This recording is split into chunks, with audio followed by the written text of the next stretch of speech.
Oh my God. I can't believe I'm announcing this, even though it's been up for a while. Maybe you already found it. It is the documentary I started called The Second Million. We've got a lot of new things in the works, but it goes back to what I brought up 3 episodes ago, where I was talking about good marketing, interesting marketing, and like to zag when everyone else is zigging. So I've never vlogged. Is that what we call it? I've never been a vlogger. I've never really utilized YouTube, to be honest with you. I've never done a documentary. So just bear with me because I'm gonna be honest with you, I have no fucking idea what I'm doing. I just started filming one day and I found out I had a lot to say, and it started with me in a hotel room in Florida. I was at a mastermind retreat. I just fully surrendered to God and I prayed and I prayed and I prayed and I just was like, just take this, whatever this is, this performative thing that I'm, seemingly caught up in here and like, let's just do the damn thing, whatever that is. Like, tell me what it is. Show me. So it's like bringing you with me as I build rather than you see the results of what I have gone through. And so what that looks like in the second million, I posted one, maybe by the time you listen to this, I'll have posted two, but I posted one video so far. I'm going to see if you can find it on our YouTube channel. And it's really just like showing you what it looks like to build a second $1 million plus company. And I want to share with you a few of the things that I'm actually doing and what that literally looks like in real time to do and like what the process is in doing that. So, I'm sharing all of it. I'm sharing my why, I'm sharing like the frustrations of it, I'm sharing the emotions that come up being at another growth edge. I'm sharing how I move through that. And I want to just write it down in terms of like a framework and like guide you through that and give you something to put like pen to paper about. So the first thing that I always do when I have either a new idea or I know that something is supposed to explode is I can feel the speed. I can start because I know my nervous system. I've been here before. I've created so many new things over the years, like hundreds of programs. I've served thousands of women. I've been doing coaching in some capacity or creating things since 2008. I mean, y'all need to see my hard drive. It's got logos and programs and courses and PDFs and ebooks and Facebook cover photos and I mean, so much digital, in person, a lot, a lot, a lot, a lot. I mean, it's taught 9 years of spin classes, for example, all over the country. I've run in-person boot camps for Jillian Michaels. I've done in-person fitness camps here in Atlanta. Fast forward, I do the in-person luxury dinners with Champagne Club, workshops, immersive global retreats, all of it. In person is like kind of my jam, which is exactly what the second $1 million company is all about.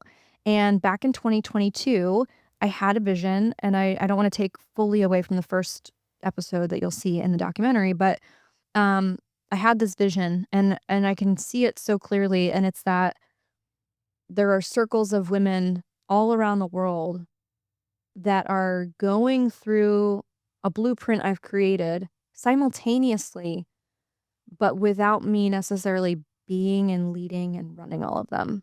And so what that tells me is that there's some sort of replication with the system going on. And there's also a distillation process to how I do things on a blueprint people are following to then run and host their own thing, whatever that is. And so at the time, 2022, I had another company and it was also about, it was centered around retreats, but I thought it was about that company. But what was interesting is I never saw the people that were the key people that were involved in that company. I never saw them in this vision. And so I'm like, "Oh my God, that vision," because I kept asking I guess like I guess this vision is going nowhere, which is really weird, real like for me. Whenever I have a meditation like that and I can see it play out like it's a movie on a screen, it's already a dream realized. Like it's happened.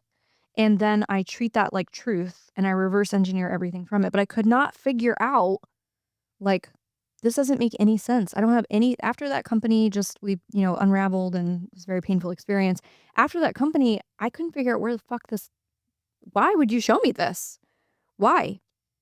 And so step 1 is meditation. I always meditate on the vision because for me, meditation brings me into my mind's eye. And because I'm visual and I know my gift is creating, I'm a creator, I'm a builder. I take ideas and I put them into motion and I produce them. Like that is my art and gift over and over and over again. It always has been. It's why I have a bachelor in fine arts. This is just a different vehicle of making things come to life. So instead of commercials at an ad agency, I'm doing, retreats and in-person stuff. And I'm like, okay, so I've got the vision, right? And meditation is so crucial because it lets me see a timeline ahead of me. It lets me cut through the noise that my beliefs or my current identity wants to tell me is truth. And it instead lets me see into the future. And I use meditation over and over again for vision. Like, show me, God, how you want this to play out. I'll ask that for every champagne club, every workshop, every retreat. Even with clients, show me how you want this to play out. Show me what you want me to do. And then I see it happen. I know the words that leave the lips of clients. I know and members. I know exactly what they're going to say because I've seen it. And I treat it so much like truth. It's like crazy scary. Like, and that's the level of delusion that you have to have. So the first one is vision with meditation, and the second is a belief, delusional belief, right? So meditation, there's a quote actually, and it's that prayer is talking to God, meditation is listening. So for me, that's a very, I wanted to say submissive, but it's not. It's really a surrendered posture to God, which is like I lean back, He shows me the movie, I make it happen with Him.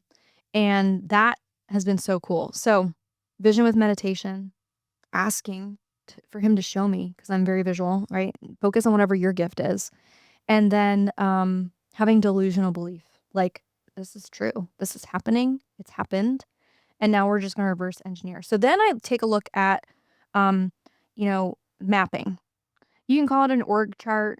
You can call it a business plan. I like mapping because mapping is also visual and it lends itself to a lot of different arms of things, like all the different pieces, all the different revenue streams, the entire business model, on how this is going to happen.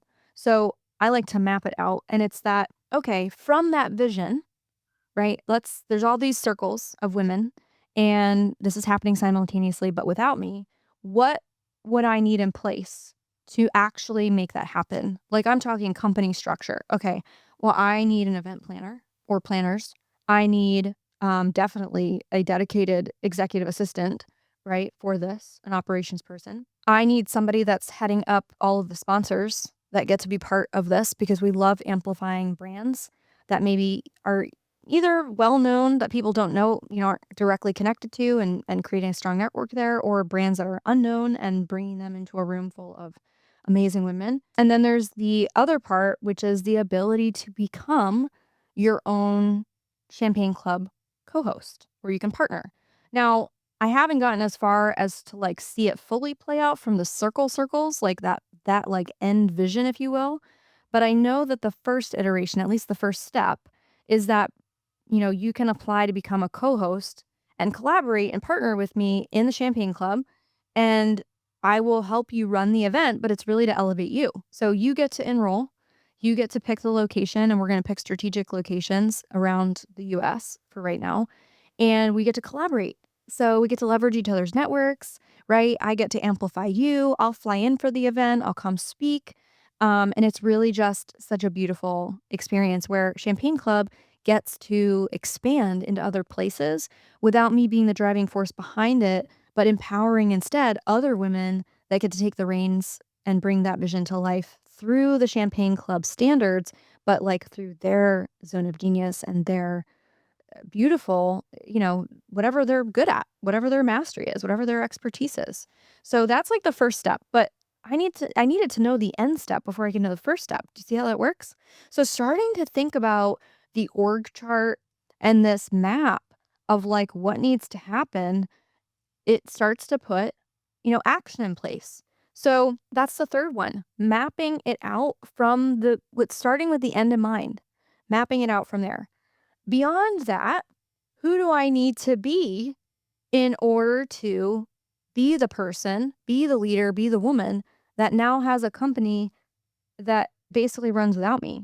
I'll let you know right now, that's super scary because I've only ever been in all of the stuff. Like, I haven't run something without me yet. I haven't built anything that's, flown away and been self-sustaining. And so that's really scary because I've still been in the seat of either direct reports are reporting to me, even if they have direct reports, or yeah, I've always been involved somewhere in the lever. And so I'm like, interesting. I mean, uh, if I'm the decision maker and the visionary, like, how would that play out? So who do I need to be? Right? What are the beliefs and the identity required of me in order to be the woman that has that vision playing out and have that be its own thing?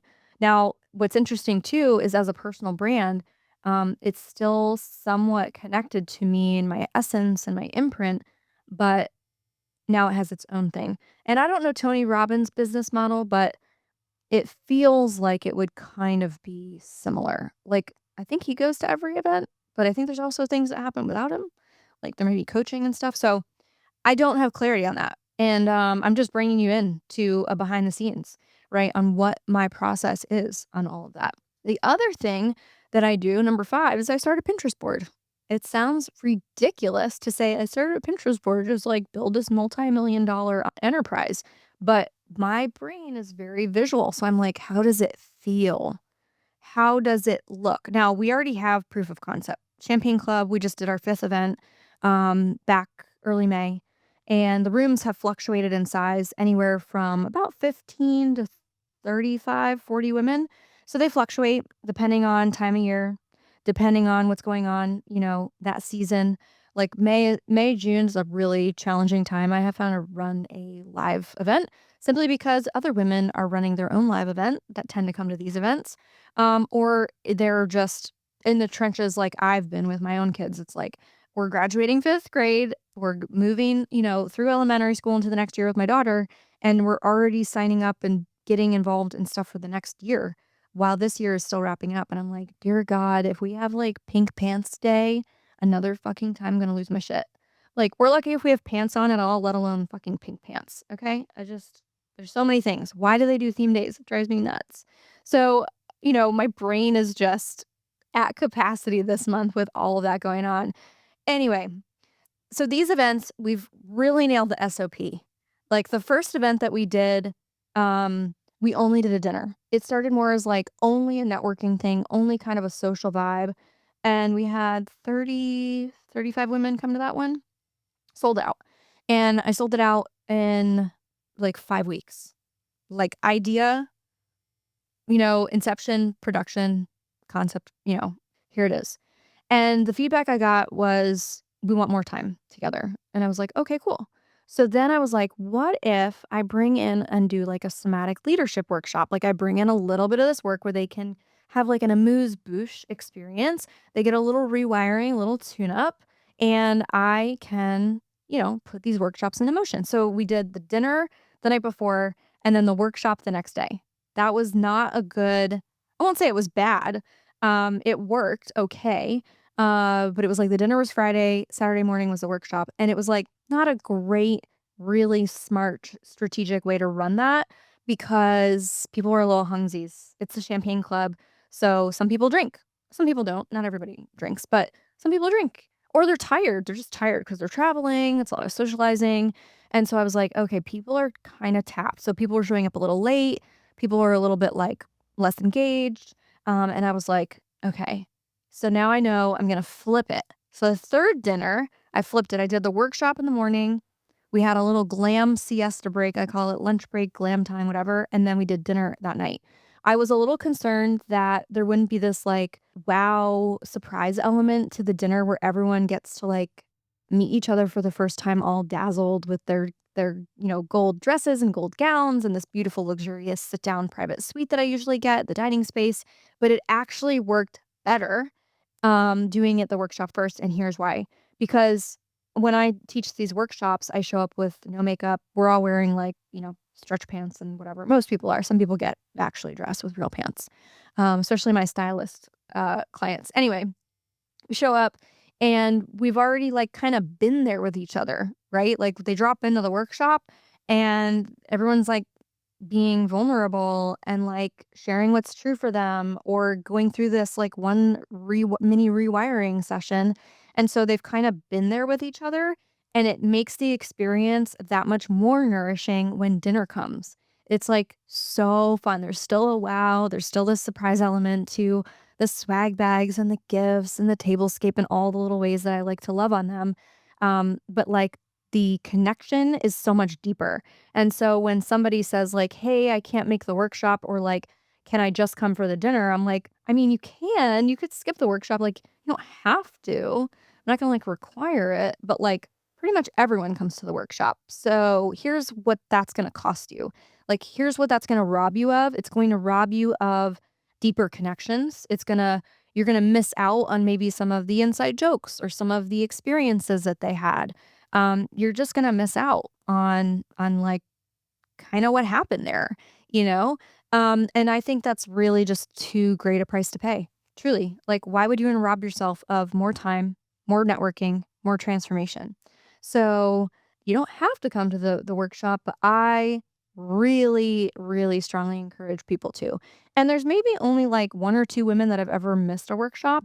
We actually got, I'm very proud of this. We got a 5 out of 5 star rating on our client feedback form when we asked about how the workshop was. They're like, hands down, Keri knows the inner work that's required to play this game at a higher level, and she does exactly that in the perfect way in this room. So it was valuable. There were tangible takeaways, and I walked away with real results. So we've really nailed the SOP. Then we started introducing sponsors. So it's like every time I have, zhuzhed it a little bit. Now we're getting ready to take this on the road and we're going to Miami, specifically South Beach. We're 30% sold out for that event. It's capped at 30 women. I've rented a private suite in South Beach. Just talked to a guy this morning actually about the workshop space.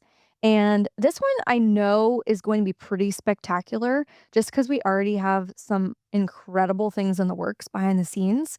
And because we have so much time between now and October. So the next one's October 11th.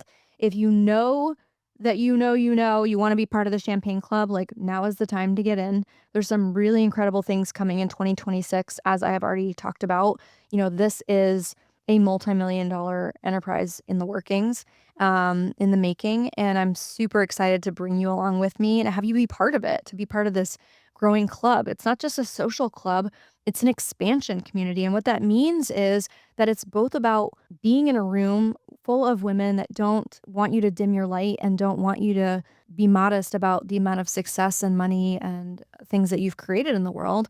But it's also about why we're there to begin with. Like titles and accolades and awards are really great. But if your heart is not in the posture of like, come sit with us, or if we're not like anchored in why we're all here together, which is like real connection, like real connection. I don't mean exchanging like, digital business cards and an Instagram handle. Like, why the fuck do you do the work that you do? And we're anchored in that. Like, it's unbreakable. That's why we do both the growth workshop in the morning and the networking in the evening as this beautiful, nourishing one day event. And I think that, growth plus networking equals an expansion community because now you're like bonded with this. And the community has over 60 women in it. And when I tell you, like, this was an idea that came from a dinner with a friend turned client. It's really taken on this beautiful, nourishing shape. And anyone that's in that room feels it. And people have said too, I can't describe Champagne Club. You just have to experience one for yourself.